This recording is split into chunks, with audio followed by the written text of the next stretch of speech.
December 16, 1944. Snow falls silently over a forest on the German-Belgian border. American soldiers sleep in foxholes, convinced the war is nearly won. They are wrong. In the darkness, over 200,000 German soldiers are moving into position. In 1 hour, the last great gamble of Adolf Hitler's war will begin. Some will call it the Ardennes Offensive. History will remember it by another name, the Battle of the Bulge. By the autumn of 1944, the Third Reich was dying on two fronts. In the east, Soviet armies were tearing through Poland toward Germany's own borders. In the west, Allied forces had liberated Paris and stood at the edge of the German homeland itself. Most generals told Hitler the war was lost. Hitler refused to listen. He believed one bold strike could still change everything, split the American and British armies in two, seize the port of Antwerp, and force the Western Allies to negotiate. It was a fantasy built on desperation. But desperate men still command armies. And Hitler had one more army left to spend. The plan was codenamed Wacht am Rhein, Watch on the Rhine, a name deliberately chosen to sound defensive. Secrecy was everything. German units moved only at night. Radio silence was enforced across the front. Reconnaissance flights were grounded to avoid detection. Hitler chose the Ardennes forests for one simple reason. Allied commanders considered it impassable for a major offensive, and thinly defended it with exhausted or inexperienced divisions. He also gambled on the weather. Thick winter fog and low clouds would ground the Allied air forces that had dominated the skies for months. For once, the weather obeyed him. On the morning of December 16th, fog rolled over the Ardennes like a curtain closing on the old war, and opening on a new one. At 5:30 in the morning, over 1,000 German artillery pieces opened fire along a 75-mile front. American soldiers, many of them green recruits sent to a quiet sector to gain experience, woke to a wall of fire they never saw coming. 3 German armies pushed forward, the 6th Panzer Army in the north, the 5th Panzer Army in the center, and the 7th Army protecting the southern flank. Their objective was speed.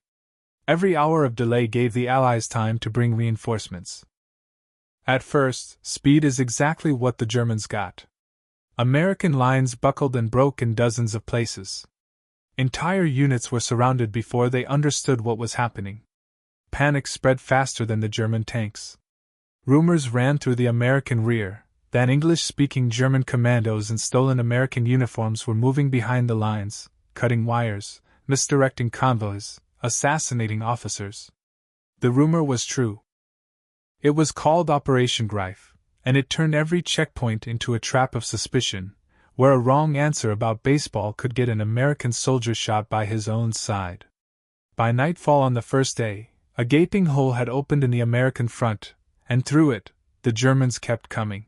Within days, the German advance had punched so deep into Allied territory that maps showed a jagged wedge pushing westward, a bulge in the line that gave the battle its name.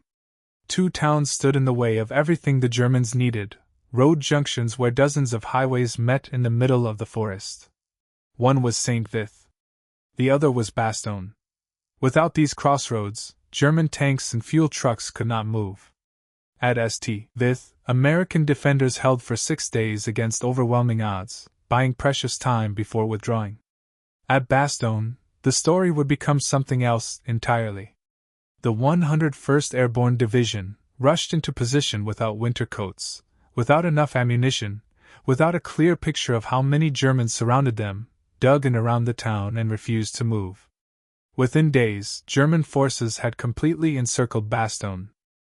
19,000 American soldiers were cut off, surrounded on every side, with the temperature falling well below freezing.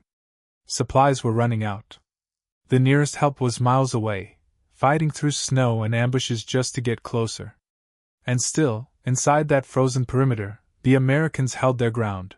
On December 22nd, a German officer approached the American lines outside Bastogne under a white flag. He carried a written ultimatum for the American commander, Brigadier General Anthony McAuliffe: surrender within 2 hours, or face annihilation by German artillery. McAuliffe read the demand once. He was tired, his men were freezing, and his ammunition was nearly gone. An aide asked what response they should send back. McAuliffe wrote a single word on the paper and handed it back to the messengers. The word was, "Nuts." The confused German officers had to ask an American colonel to explain what it meant. The answer, translated plainly, meant this: go to hell. It was not bravado for its own sake. It was a message to 19,000 freezing, surrounded men that their commander had not given up, and neither would they. Bastogne held. On December 23, the weather that had protected the German advance finally broke. The skies cleared over the Ardennes for the first time in over a week. Within hours, Allied bombers and fighters filled the air, striking German columns, supply convoys, and fuel depots that had been completely safe until that morning. At the same moment, General Patton's Third Army completed one of the most remarkable maneuvers of the entire war, turning 90 degrees and driving north through winter roads to reach Bastogne. On December 26, American tanks broke through the German encirclement and reached the exhausted defenders of the town. The siege was broken. From that point forward, the momentum shifted permanently. German fuel reserves, always thin, ran critically low. Tanks that could no longer move were simply abandoned in the snow by their own crews. The offensive that was supposed to split the Allies and win the war in the West was, instead, bleeding the German army to death in the forest it had chosen for its final gamble. By January 25, 1945, the bulge in the Allied line was gone, pushed back to where it had started, at a staggering cost. Germany lost approximately 120,000 men and irreplaceable tanks, aircraft, and vehicles it had no way to rebuild. The United States suffered roughly 75,000 casualties, making this the costliest battle in the history of the American army.